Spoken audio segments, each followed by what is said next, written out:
الحمد لله رب اشرح لي صدري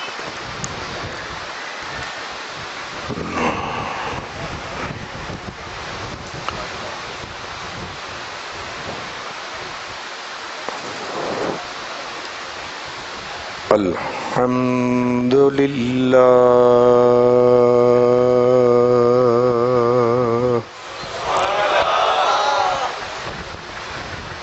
الحمد لله رب العالمين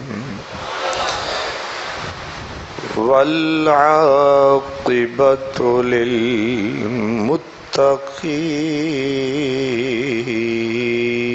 للمتقين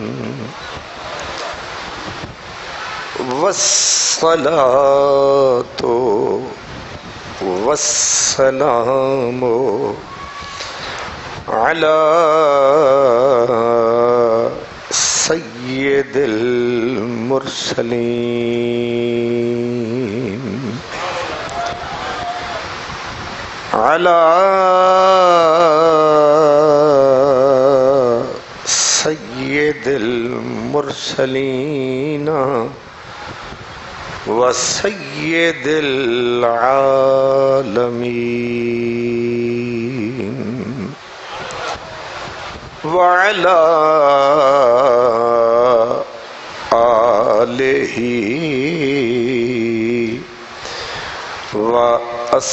وأصحابه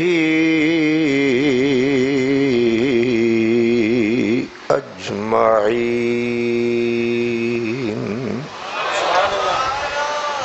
أما بعد فأعوذ بالله من الشيطان الرجيم بسم الله الرحمن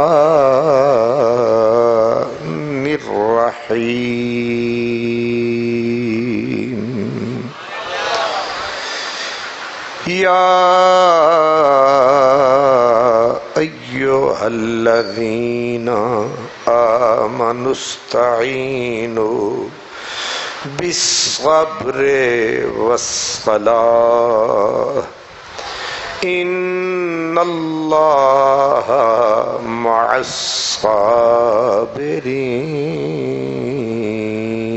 الصابرين صدق الله مولانا العظيم الصلاة والسلام عليك يا رسول الله وعلى آلك وأصحابك يا حبيب الله اے کربلا کی خاک تو اس احسان کو نہ بھول کہ تڑپی ہے تجھ پہ لاشے جگر گوشہ بطول مظلوم کے لہو سے تیری پیاس بجھ گئی اور سیراب کر گیا تجھے خون رگے رسول سیراب کر گیا تجھے خون رگے رسول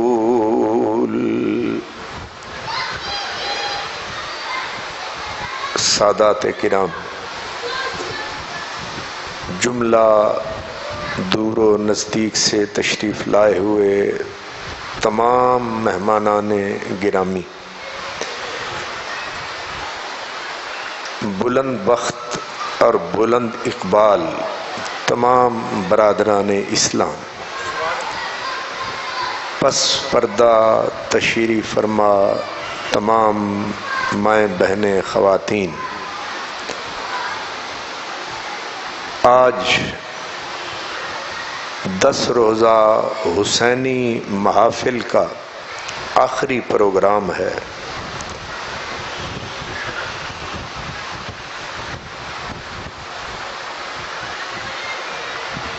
ذکر اہل بیت جاری ہے اور جاری رہے گا۔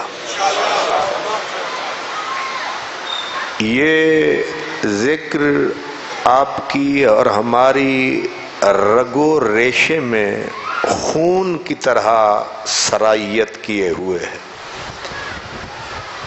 لیکن یہ جو ہمارے دوستوں نے القرآن یونیورسل اور جامع مسجد صدیقیہ محلہ صدیق پورہ اس کی انتظامیہ نے اور ہمارے خوش قسمت ساتھیوں نے 10 روز کا جو پروگرام ترتیب دیا تھا، آپ کی محبتوں سے، ان کی محنتوں سے ہم آج آخری پروگرام تک پہنچ سکے ہیں۔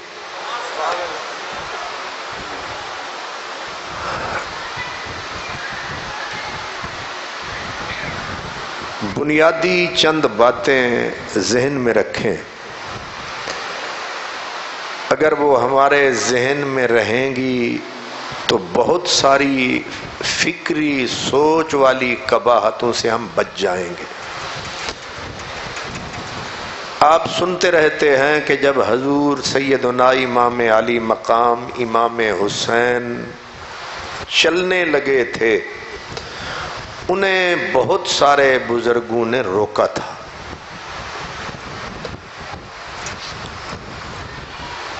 اور یہ ہماری جو ناقص عقل ہے، کچھ یہ سوچتی ہے، کچھ جو بتاتے ہیں وہ بھی اسی طرف کوشش کرتے ہیں تاکہ ثابت یہ کیا جا سکے کہ امام حسین نے مکے مدینے سے چل کے کربلا پہنچ کر کوئی غلطی کی ہے۔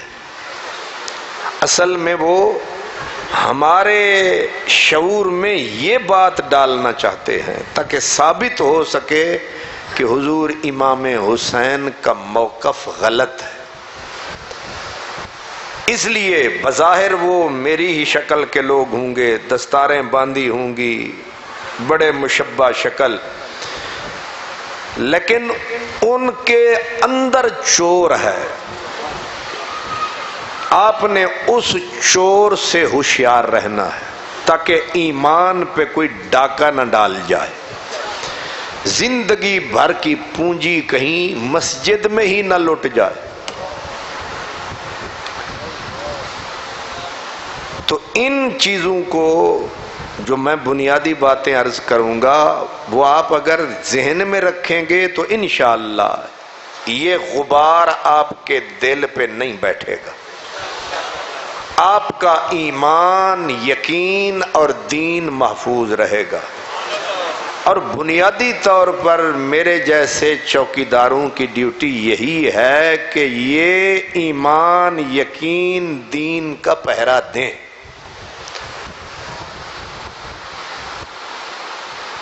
بنیاد یہ ہے کہ حضور امام علی مقام امام حسین پیدا ہوتے ہی آپ کی شہادت رسول اللہ نے آپ کی شہادت کی خبر دے دی تھی۔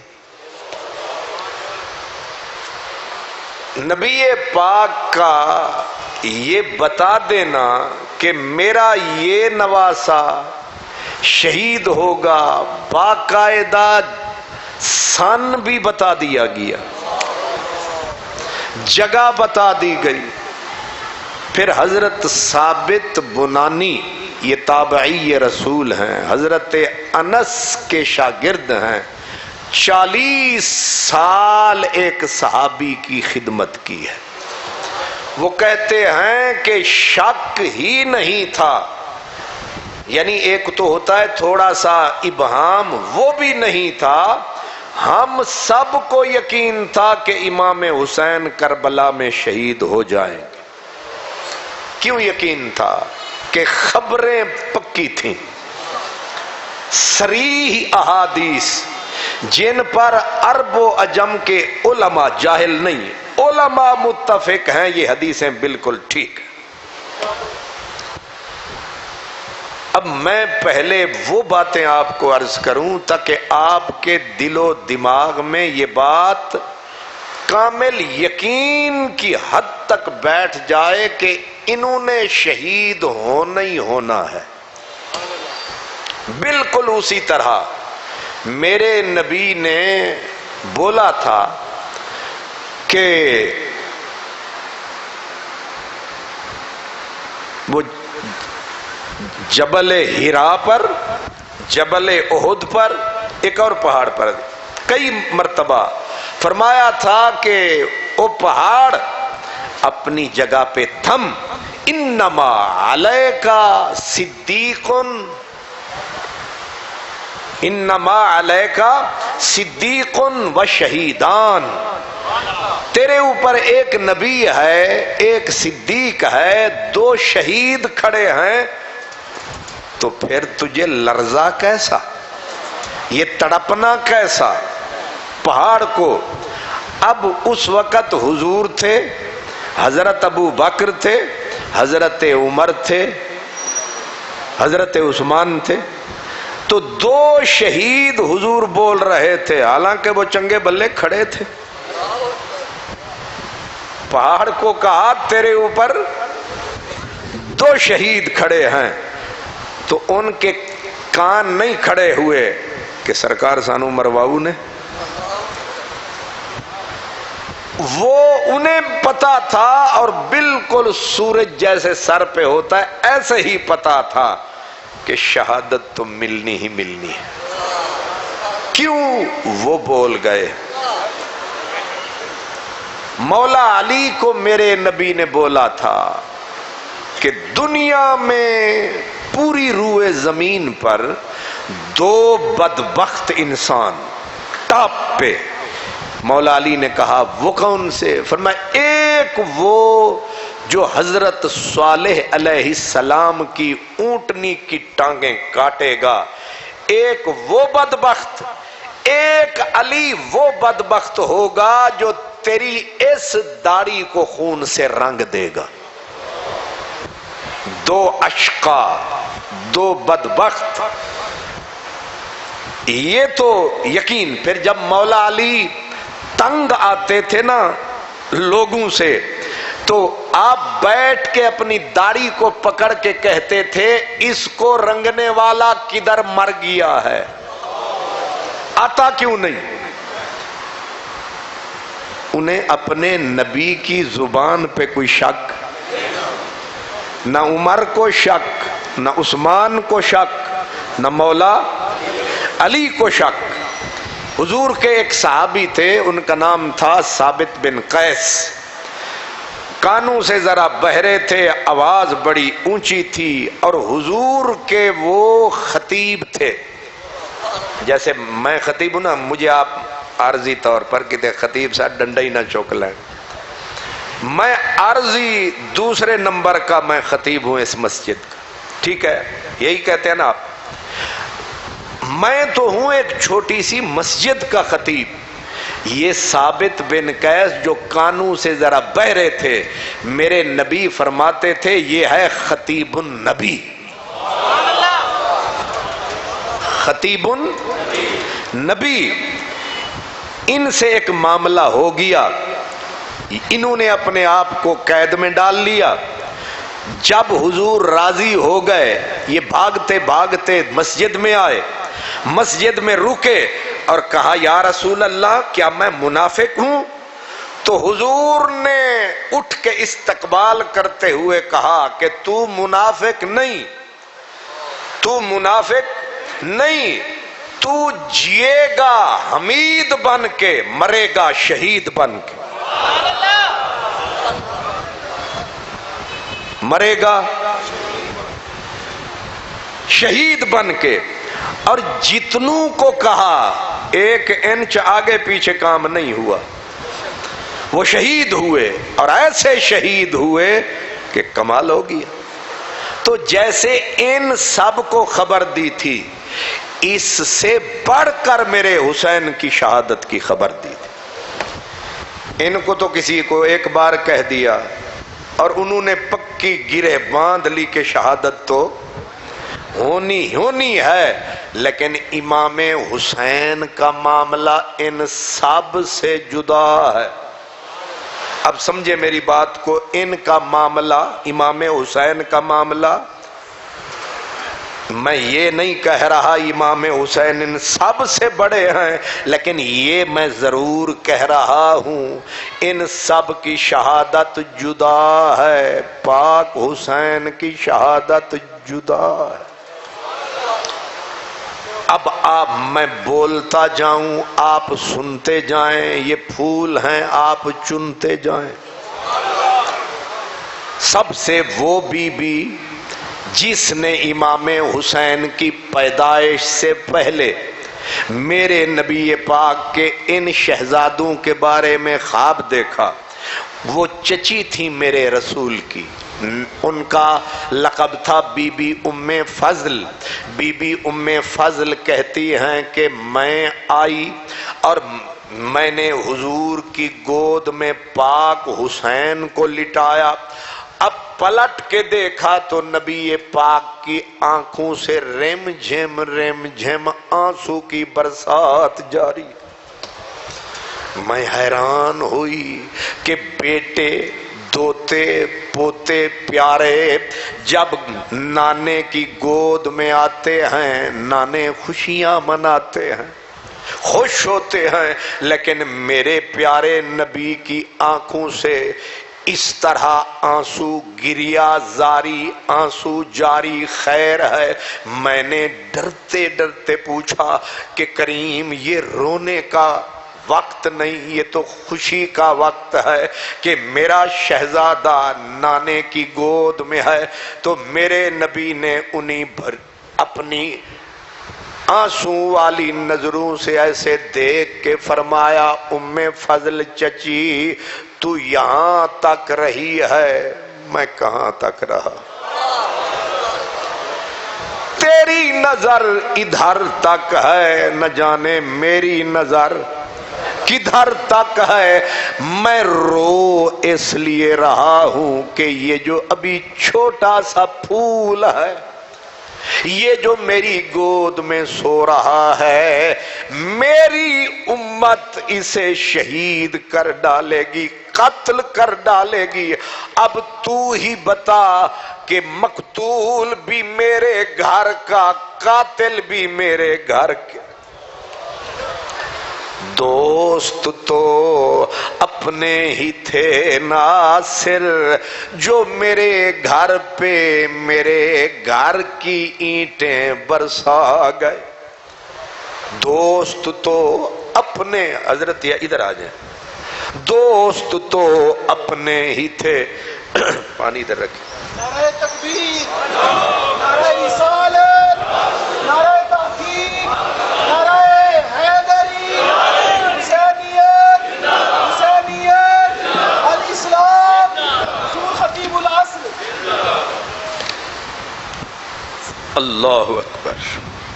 اب ذرا یہ آپ نے ایک روایت سن لی کہ میرے نبی کے گھر میں یہ سارا معاملہ، دوسری بھی سن لیجئے، نبی کریم صلی اللہ تعالی علیہ وسلم آپ کے گھر کی دوسری گواہی، یہ گواہی حضرت مولا علی کی گواہی۔ مولا علی جنگ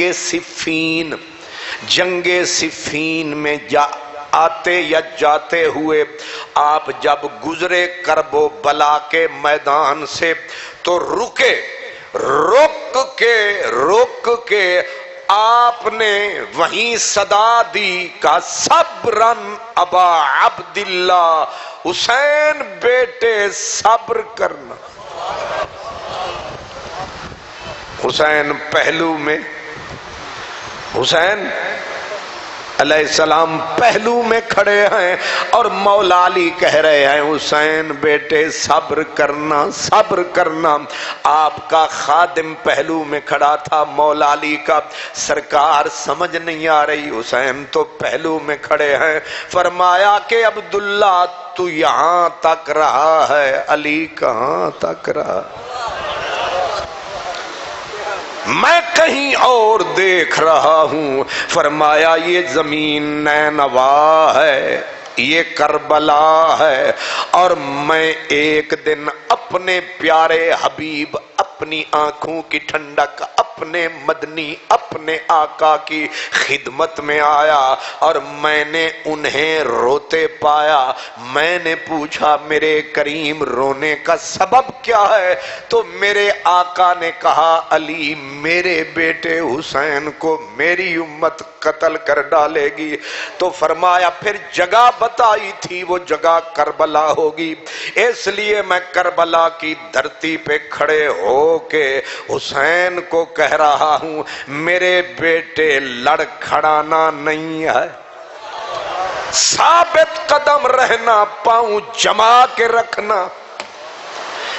میں آپ کی خدمت میں یہ ساری احادیث پیش کرتے ہوئے پھر دعوت بھی دوں گا، فکری سوچنا ذرا۔ جناب مولا علی اب ظاہر ہے یہ بھی خبر ہے شہید ہوں گے، یہ بھی خبر ہے شہادت بہت بڑا مرتبہ ہے، لیکن آخر باپ کا دل ہے۔ آپ کی آنکھوں سے آنسو کی جھڑی لگ گئی، اتنا روئے جہاں کھڑے تھے وہاں ریت اور کنکر تھے، وہ مولا علی کی آنکھوں سے تر ہو گئے۔ باپ کو بھی پتا ہے، گھر والوں کو پتا ہے کہ امام حسین نے شہید ہونا ہے۔ اب ذرا تیسری حدیث بھی سن لیجئے۔ حضرت سیدہ ام سلمہ میرے نبی کی زوجہ پاک، حضرت ام سلمہ، آپ فرماتی ہیں ایک دن جبریل آئے حضور سے ملاقات کے لیے، میرے کریم نے مجھے دروازے پہ بٹھایا، فرمایا دھیان رکھنا کوئی اندر نہ آنے پائے، کوئی اندر نہ آنے پائے۔ میں بیٹھ گئی حجرہ پاک کے دروازے پہ، اب اچانک امام حسین آ گئے، یہ لاڈلے آ گئے، یہ پیارے آ گئے۔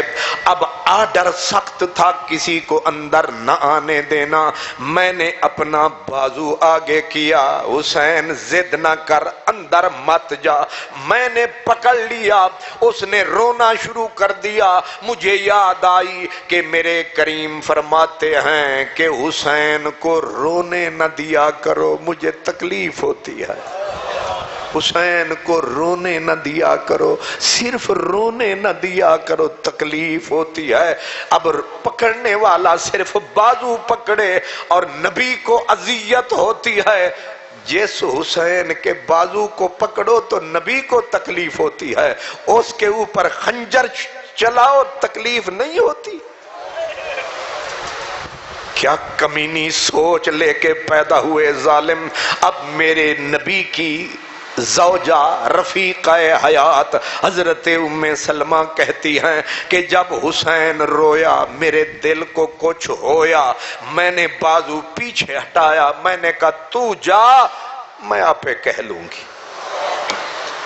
امام علی مقام امام حسین بچے ہیں، آپ دوڑتے ہوئے اندر چلے گئے۔ اندر دو ہستیاں ہیں، ایک جبریل ہے، ایک محبوب رب جلیل ہے، اور حسین کی فریکنس نبی سے آپ ہزار باری سن چکے۔ نبی نماز میں ہے، حسین پشت پہ ہے، نبی بیٹھے ہیں، حسین کاندھے پہ ہے، نبی کھڑے ہیں، حسین نبی کی ٹانگوں سے گزر رہا ہے۔ نبی اتحیات میں بیٹھے ہیں، پاک حسین نبی کے گردن میں ہاتھ ڈال کے سینے سے لپٹے ہوئے ہیں۔ جو اتنا نبی سے قربت رکھتا ہے، وہ جبریل بیٹھا ہو یا میکائیل بیٹھا، ماری چھلانگ حضور کی گود میں، پھر لپٹے۔ اب حضور ناراض ہوتے کہ کس وقت آیا، کس مقام پہ آیا، الٹا حضور نے لپیٹ کے بوسے دینے شروع کر دیے۔ نبی کا اسے سمیٹنا، بازو میں لپیٹنا، پھر چومنا۔ وہ پار سے آنے والا رسول الملائکہ، جبریل رسول الملائکہ ہے، خالی کوئی فرشتہ نہ سمجھ لینا، یہ فرشتوں کی دنیا کا سلطان اعظم ہے۔ اس نے جس وقت تماشا دیکھا تو اس نے تعجب سے کہا اتحبہ، پیارا بڑا لگتا ہے۔ نوری کہہ رہے ہیں نور کو، یعنی میرے حضور کو پیارا بڑا لگتا ہے۔ اب کئی روایات ہیں، ایک میں یہ بھی ہے پیارا کیوں نہ لگے، آخر درخت نبوت کا ثمر ہے۔ پیارا کیوں نہ لگے، آخر محمد کا جگر ہے۔ پیارا کیوں نہ لگے، میرے دل کا ثمر ہے۔ پیارا کیوں نہ لگے، میرا نور نظر ہے۔ جبریل نے جب محبت دیکھی حسین کی نبی کے دل میں کہ ایک سمندر ہے جو ٹھاٹھ میں ہے، جبریل پھٹ بول پڑے، کہا محبت بھی بہت ہے لیکن معاملہ یہ ہے اِنَّ اُمَّتَكَ سَتَقْتُلُ، محبوب آپ کا ہے پر آپ کی امت اسے مار ڈالے گی۔ آپ کی امت اسے، آپ کیا سمجھتے ہیں وہ امت بدبخت ہے کہ نہیں ہے؟ وہ امت منحوس ہے کہ نہیں ہے؟ وہ امت جہنم کی حقدار ہے کہ نہیں ہے؟ جو رسول کے کلیجے پہ ہاتھ ڈال رہی۔ یہیں رک کے ایک بات کہوں، ایک بزرگ گزرے ہیں وزیر آباد میں، شیخ القرآن ان کا لقب تھا۔ کسی نے آج کل جیسے پوچھ لیتے ہیں آپ پرچی لکھ کے، جی قادری صاحب آپ یزید کے بارے میں کیا کہتے ہیں؟ ان سے کسی نے پوچھا یزید کے بارے میں کیا کہتے ہیں؟ آپ نے فرمایا یزید ابو جہل سے بڑا کافر ہے۔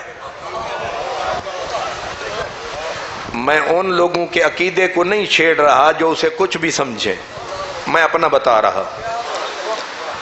یزید، آپ کو بھی آزادی ہے، آپ بھی اسے جو سمجھیں، لیکن میں جو بتا رہا ہوں وہ بتا رہا ہوں۔ یزید ابو جہل سے، کیوں تھوڑا کوئی دن السلام دعا ہے؟ یزید ابو جہل سے، اجے بھی تھوڑا کوئی کمپرومائز لگتا ہے۔ میں نے کہا ابو جہل سے بڑا کافر، کان کھڑے ہو گئے، جی ابو جہل سے بڑا کافر تو کوئی نہیں۔ اب اس بزرگ نے کہا، اس نے کہا ابو جہل نے جتنے بھی نبی پہ وار کیے ہیں نبی کے بدن پہ کیے ہیں، لیکن یزید نے جو وار کیا ہے رسول کے کلیجے پہ کیا ہے۔ کیوں دلیل سمجھ میں آئی ہے؟ نبی کے کاندھے پہ کوئی وار کرے، کوئی چہرے پہ کرے، کوئی تیر مارے، کوئی تلوار مارے، کوئی نیزہ مارے، یہ نبی کے جسم پہ وار ہے، لیکن جو نبی کے اس لخت جگر کہ جس کو نبی کہے میرے جگر کا ٹکڑا، میرے جگر کے ٹکڑے کے جگر کا ٹکڑا،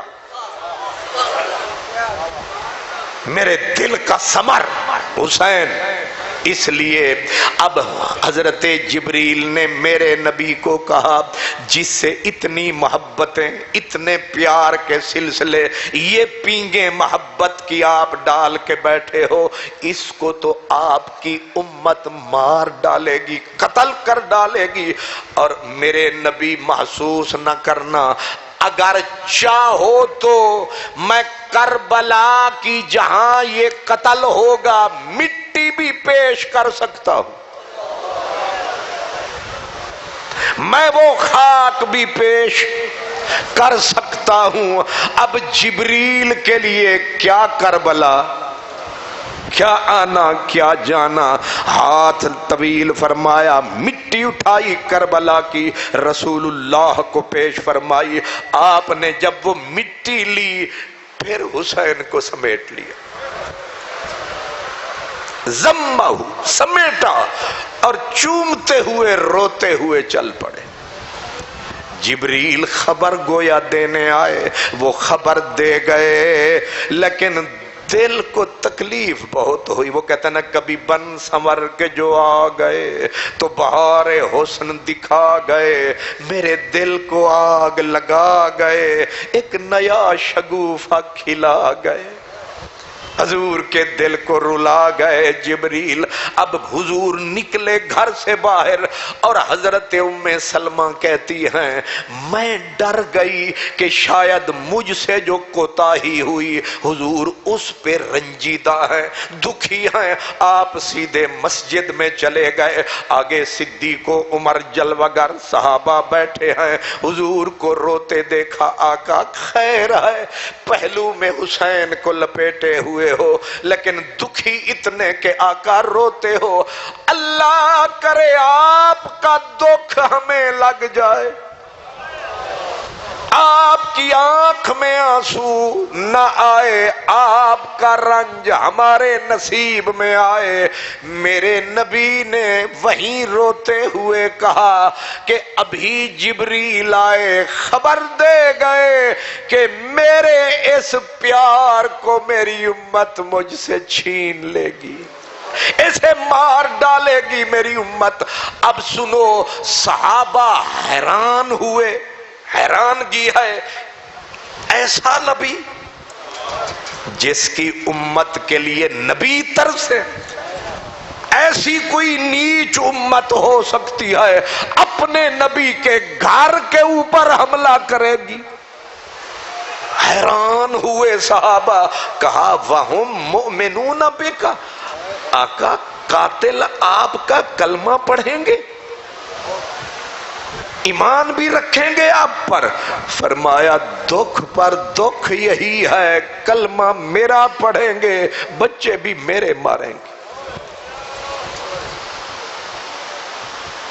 کلمہ میرا پڑھیں گے، بچے بھی میرے ماریں گے۔ دوہرا دکھ ہے قلب محمد کو۔ اب صحابہ نے انا للہ پڑھا کہ کیسی وہ امت ہوگی، کیسے وہ بد نصیب ہوں گے۔ ہم تو حضور کے پاؤں کی مٹی کو کسی کو ادھر ادھر نہیں کرنے دیتے۔ صحابہ تو حضور جو درخت لگا گئے وہ سوکھ بھی گئے تو صحابہ پانی لے کے ان درختوں کو پانی دیا کرتے تھے۔ کسی نے کہتے سکا ہے، انہاں آکھا یار دا لایا ہویا تے ہے۔ ہم وہ پاگل امت ہیں، ہم مدینے کی مٹی کا بھی اکرام کرتے ہیں کہ نہیں؟ ہم مدینے کے جانوروں کا بھی احترام کرتے ہیں، کرنا چاہیے، کرتے ہیں، لیکن کیا کلمے پڑھنے والے تھے۔ اور میری ایک بات نوٹ رکھنا، وہ جو قاتل تھے وہ تو تھے، اور آج تک جو ان قاتلوں کے وکیل ہیں یہ ان سے بھی بڑے کمینے اور ذلیل ہیں۔ نعرہ تکبیر، نعرہ رسالت، نعرہ حیدری، حضرت علامہ خان محمد قادری صاحب، عاشق زندہ باد، زندہ باد، الاسلام۔ میرے پیارے آقا اب گھر کی طرف پلٹے، مٹی مٹھی میں ہے، مٹی مٹھی میں ہے۔ آئے اب حضرت عائشہ کا در، یہ حضرت حفصہ کا گھر، وہ حضرت زینب کا گھر، اتنی ازواج مطہرات ہیں، اور پھر خود حضرت فاطمہ کا سامنے گھر۔ آپ بیدار مغز لوگ ہیں، مٹی کربلا کی تھی، خبر حسین کی تھی، اس خبر کا زیادہ حقدار کون سا گھر ہے؟ اللہ سلامت رکھے۔ حضرت خوش رہے۔